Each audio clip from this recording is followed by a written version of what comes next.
انت تركنا مرض جدودنا قص اجنبي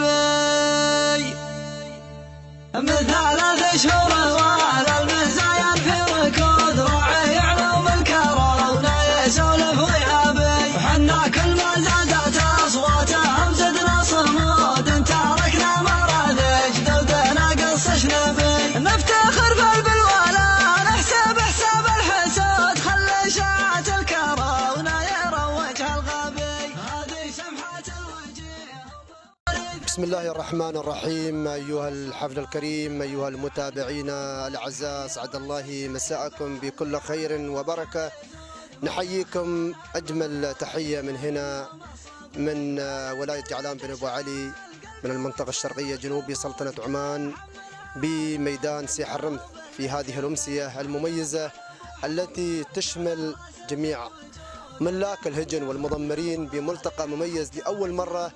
أيضا الشكر للطاقم الإعلامي وأيضا التواصل الاجتماعي الذي ينشر مثل هذه البرامج المميزة التي تعتز بها هذه الرياضة والموروث الآبائي الأجداد الذي يأتي بظل وتوجيهات مقامي سيدي ومولاي حضرتي صاحب الجلالة السلطان قابوس بن سعيد المعظم حفظها الله ورعاه في هذه الأمسية، حيث أن نلتقي بفطاحلة مميزة بأمسية هذا اليوم تاريخ 11/1 من شهر أيضا 1 بعام 2017.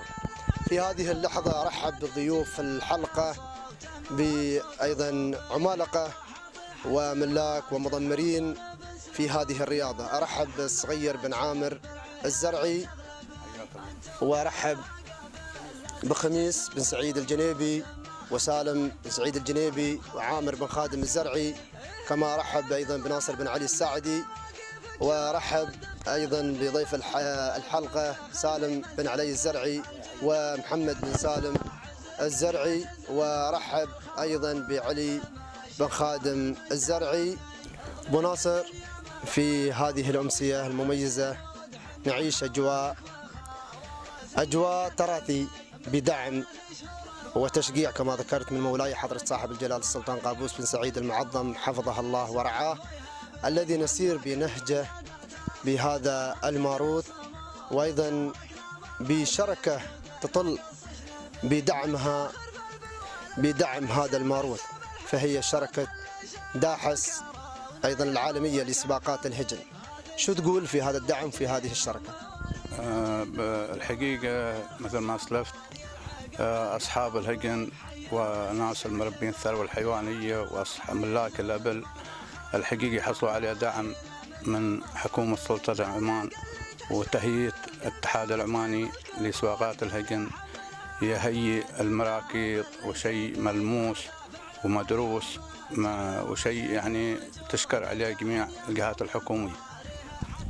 أبو ناصر، شو تشاهد الاستعداد لسباق قدم في تحديات، حيث أن هذه الشركة قدمت جوائز ثمينة على إطلال الجدول 7 سيارات وعقود ذهبية وأيضا مبلغ مالي.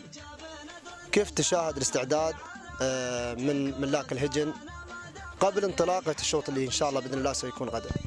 هذا شيء طيب، ملاك الهجن مستعدين ودارسين المواضيع هذه وكانوا في وهبة استعداد من وقت بعيد يعني مثل هذه السباقات. ونشكر أي شركة وأي جهة حكومية وأي صاحب أعمال، يعني صاحب رجل أعمال يدعم التراث العماني، والشركة هذه تشكر كل الشكر ورحبوا فيها أصحاب الهجن ومربين الأبل على هذا الدعم الكبير الذي كان بواسطة الأخ ناصر بن علي الساعدي اللي جزاه الله خير، كان من الناس الذي يعني واصلوا وحضروا هذا المبلغ، ونشكر الشركة لها كل جزيل الشكر والامتنان. أبو ناصر، الأشواط الرئيسية غدا، هل يطل اسم معين مرشح غدا بإذن الله في الأشواط الرئيسية، حيث أن هناك أشواط خصصت للحقائق ناصر، أشواط للحقائق وأشواط للفطامين، في اسم مذكور؟ والله الحقيقة ما تقدر تجزم على اسم يعني مذكور، تختلف الوسائل والناس تحمل من بعيد وقريب، والركض اليوم سابق ومسبوق، شيء ما تقدر تحتم عليه شيء وتقول اليوم رشح مطي وباقي تضمنها بالترشيح. هذه الغيب عند الله سبحانه وتعالى. أيضا كما أرحب بمالك ومضمر وأعلامي في نفس الوقت الوالد سالم بن علي الزرع، حياك الله. الله يحييك، مرحبا. أبو علي، أيضا نعيش كما ذكرت أجواء منافسة وتحديات بيصبح غدا بإذن الله تعالى على أرضية ميدان الجبيب، أو عفوا على أرضية ميدان السيح الرمث. والله مثل ما تشاهد هذا استعداد الحين في اول موسم، لكن مثل ما قلت الحين المطيه معينه، هذا بعدها ما نقول الحين في اول موسم، لكن هذا استعداد ما شاء الله استعداد قوي من هذا الهجن، مستعدين، والحركه ما شاء الله كلهم تقريبا مستعدين خاصه لسن الفطايم. وهذا ميدان سيح الرمث دائما تستوي فيه مهرجانات سابق، ومهرجانات دائما تكون في استعداد من قبل الداعمين ومن قبل اللجان، ويكون انه يظهر طيب بصوره جيده. وكل الشكر والتقدير لشركه داحز العالميه اللي سبقت الهجن، اللي قدمت هذه المبادره وهذه الماليه لهذه الهجن والجوائز اللي هي عينيه. ونشكر ايضا الاخ ناصر على بذول جهده ومتابعته للمتابعه هذه اللي تابعها في هذه الشركه وقدمت هذه الجوائز. سالم، هناك أيضا لجنة متابعة لهذه الرياضة، كيف ترى تنظيم لسباقات الهجن في السباقات الماضية، نظرا كمالك هجن أنت لنظراتك في التنظيم كما تشاهدون في السباقات الماضية؟ نعم، السباقات الماضية اللجان المنظمة لهذا الميدان حنتابع لنا مهرجانات في السلطنة وغير السلطنة، ولكن ما نظهر اختلاف، نشوف ان باذلين جهود فوق يعني متميزة، وباذلين جهد، وايضا مهرجانهم بيطلع بصورة جيدة ما شاء الله، يعني من كل استعداد. كيف تشاهدون استعداد انتم لسباق غدا؟ فايق، نشوف استعداد مستعدين، الشباب ما قصروا، واللجان فوق خدموا وفوق فوق الطاقة. رغم انك مشارك غدا. اكيد. كيف استعدادك؟ والله مستعدين، والامر عند الله سبحانه وتعالى، وعندنا طموح ان نكون ان شاء الله، نوعدكم ان شاء الله نكون من امام من الثلاث الأوائل. في اشواط او شوط معين ان شاء الله تكون مشاركتك فيه يعني؟ نعم، من الاشواط الرئيسيه يعني. فكل شوط من السن الرئيسي يكون فيه ان شاء الله. اتمنى لك التوفيق ان شاء الله. حياك الله ابو علي. الله يبارك فيك، الله يحييك يا رب، الله يسلمك. ابو علي، انت من الرجال الذين مهتمين بنجاح هذا الماروث. الله يسلمك، اسال الله يجعلنا خيرا مما يظنون ويغفر لنا ما لا يعلمون. ابو علي، كيف اهتمامك صراحه بهذه الرياضه؟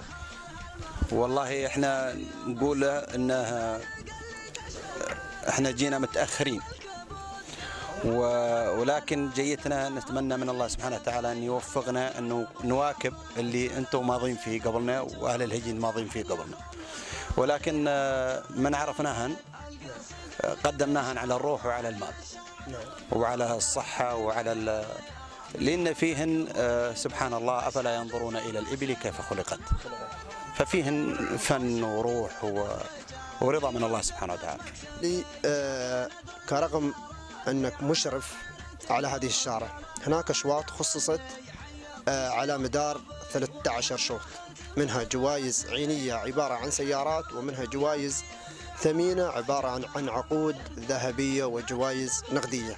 أولا أوجه الشكر أنا لهذه الشركة الداعمة لهذا الماروث، ووجه الشكر أيضا للمشرف ناصر بن علي الساعدي، رجل أيضا قليل من مثل أيضا الذي يهتم بهذه الرياضة. شكرا أول أبو علي، وتعطينا أيضا ترتيب الأشواط لتوضيح للمتابعين وللمشاركين لهذه الرياضة. اشكرك اخويا ابو سالم، حمد سالم، الله يطول عمرك. الاشواط طبعا هي نظمتها اللجنه المحليه لسباقات الهجن بالولايه تحت رعايه سعاده الوالي، وبما يتطلب او بما يتناسب مع رغبه أو احتياجات الساحة الرياضية لهذه السباقات. الشوط الأول طبعا راح يكون هناك، احنا نتمنى أن يكون معنا أحد من أعضاء اللجنة على أساس أن يحدثنا بشكل خاص لكن احنا نكون إن شاء الله مكملين لبعض لانشغالهم الآن على الميدان. الآن الأوقات متأخر وهم ما زالوا مهتمين على أرض الميدان. طبعا نحن نقول عودة على ذي بدء أن أنا كشخصي ناصر كمربي وكمولع أيضا بسباقات الهجن، العملية الحاصلة معنا في ساحة الرمث الحقيقة الواقعية تختلف عن الحقيقة الظاهرية. الحقيقة الواقعية أن ميدان ساحة الرمث هو منجم للسبق، مصدر رائع للسبق، وأيضا مدرسة عريقة قديمة للمضمرين والمعلقين والأصحاب الاتيكيت الرياضي في هذا الفن لسباقات الهجن. شاركوا على مستويات محلية وعلى مستويات خارجية.